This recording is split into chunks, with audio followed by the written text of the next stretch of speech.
Good morning, everyone. Good morning. So look who I have with me.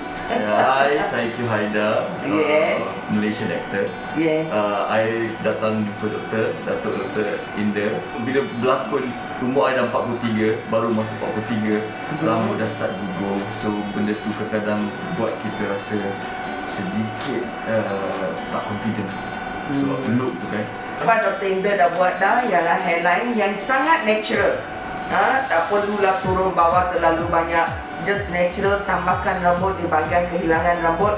Buat sikit bahagian temporal points yang ni, both the side, so that the angles here and the points are very natural.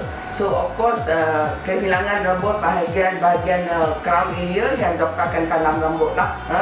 Cara untuk buat procedure ini ialah ambil rambut bahagian belakang, tanam di bahagian depan. So rambut sendiri sahaja. Betul.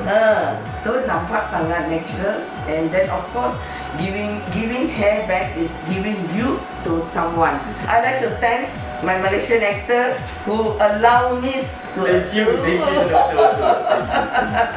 It's not easy for someone to trust a doctor, because it's important to get it right by the doctor by the first time, so that it look natural and it look good. I feel so proud that you are sitting here and allowing me and my team to do your procedure today.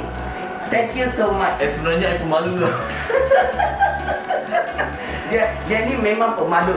Doktor, I'm so shy. I said, nothing to be shy. Yeah. Right? Nothing to be shy. So, okay, thumbs up to my patient. And let's start the procedure. Thank you.